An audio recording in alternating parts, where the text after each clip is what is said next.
I got started this battle back in 1962. Cuba had just gone communist. Fidel Castro had been in America after the revolution. He had been lauded. He'd spoken to Congress. He had hugged Richard Nixon. He was going back from America to Cuba to fight communism. And then suddenly, he was a communist. And something was wrong about that. I wasn't very smart at the time. I was just out of my orthopedic training. I was a busy young orthopedist in a community. Now has about 10 orthopedists. I think there were 2 of us there at the time. And we were just working day and night. But I began to be fascinated by what was happening. I began reading. And first of all, I learned about communism and the fact that the communists controlled almost 1/3 of the people and 1/3 of the landmass of the world. And this was rather scary because you see country after country after country going communist, and Eastern Europe had gone communist after the Second World War, and China had gone communist. And how did it all happen? And then we began to read the book, and we have it back here on the table, Foundations, Their Power and Influence. We found that the great foundations had been working to influence the American people to bring communism to China and to bring socialism and communist ideas into America. And then we learned about the Council on Foreign Relations. And then in 1966, a little-known professor back at Georgetown University named Carroll Quigley wrote a book. It was called Tragedy and Hope, A History of the World in Our Time. And it was a fascinating story because it talked about a secret society which had been organized and had led to the development of the Council on Foreign Relations. Even more intriguing was the story of what happened to that book, because it was initially published and distributed by Macmillan, and no sooner was out than suddenly Macmillan was purchased by somebody else, and somebody destroyed the plates to the first half of the book. And, of course, there was a tremendous demand for the book. All the Birchers were reading it, and all the conservatives were reading it. And all over the world, people wanted the book, and, of course, it was unavailable because somebody had destroyed the plates to the first half of the book. Now, Professor Quigley was a liberal, and he saw nothing wrong with the secret society or any of the things he had uncovered. He just thought that people ought to know about it, and not only that, but he wanted the money that came from the royalties. And so he went to the publisher, and they lied to him. And for years, they lied to him about what had happened to the plates of the book. And when finally his wife got so mad that she went down and demanded to know what was happening, and they admitted the plates of the first half of the book had been destroyed, but they refused to ever publish the book in its entirety. They did republish the last half of the book, but it really didn't tell you much of anything. It had really no meaning. It's sort of like coming into a movie when it's 2/3 over and never knowing how it started. So, incidentally, if what I've told you sounds a little far out, we have a taped interview with Professor Quigley back there. I think we're just about out of them, but we have lots of them back home. It's in our secret government tapes, or you can get them separately. They're called the Carroll Quigley tapes. And Carroll Quigley will tell you just what I've told you. Well, Carroll Quigley's story, in essence, was this: that back in 1870, there was a young man, and his name was Cecil John Rhodes, and he sat in a class at Oxford University, and he heard a talk given by a professor named John Ruskin. And John Ruskin was a dynamic speaker. And he talked about the British Empire and the obligation of the British aristocracy and art, because he was basically an art critic teacher. And he put them all together and talked about them, all about morality. And he spoke in such wonderful and glowing terms that he touched the hearts and minds of literally dozens of his students. And many of them dedicated their entire lives to his dream. Now, John Ruskin used to read Plato every day. He believed in what Plato had written about the establishment of a world government under the rule of a ruling elite. That's what Plato really talked about in his Republic. He talked about the failings of democracy, but you wanted a ruling elite. And so Cecil Rhodes copied down in longhand what he heard that day in the lecture by John Ruskin, and he kept those words with him all of his life, and that became his purpose in life. He went off to Africa. He was able to buy the diamond and gold mines of Africa, and at a relatively young age, why, he was one of the wealthiest men in the world. Now, Cecil Rhodes then wrote a Confession of Faith in 1877. I've heard many stories about the Confession of Faith, but to my knowledge, I've only seen one other person who's ever actually had it. but we have it here reduplicated. Actually, as Cecil Rhodes typed it out, he wasn't a very good typist, but you'll see his handwriting here in a few places.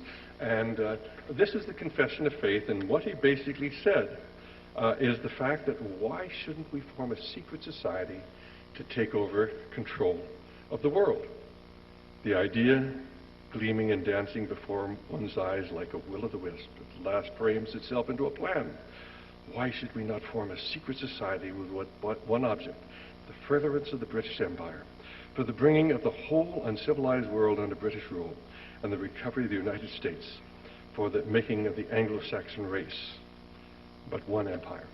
And of course then, he attached this to the first of his 7 wills. And actually he attached that to the first 5 of his 7 wills. And then he set out to recruit men to join this secret society. Well, of course, Rhodes was a ruthless individual. He was ruthless in dealing with people who thought he was his friends. He was ruthless with the natives of Africa. He would befriend some tribal chief and tell him, you know, what a great friend he was, and then he'd send the British troops in to slaughter the people.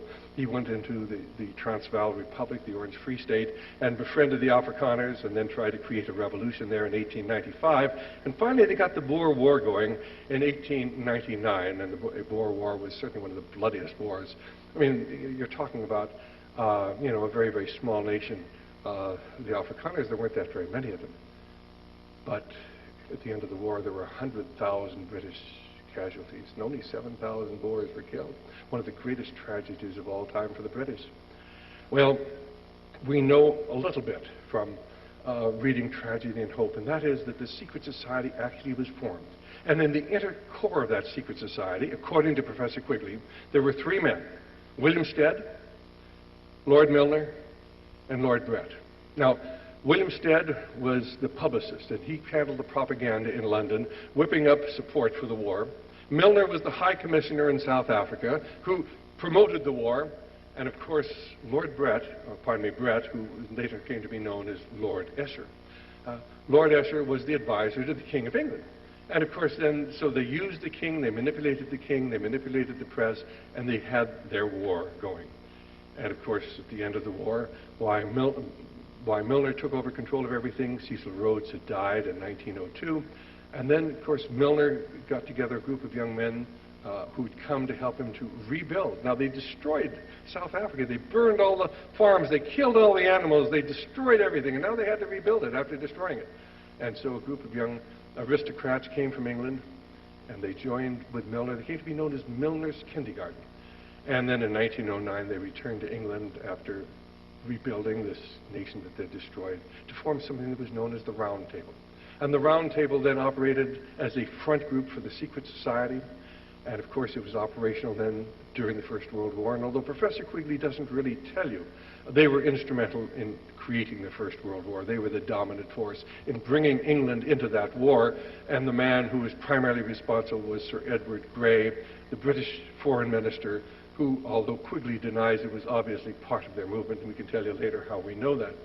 Well then, of course, after the war, they've killed all the graduates of Harrow and Eton and Harvard, and Oxford and Cambridge. They've lost a whole generation of the youth of England.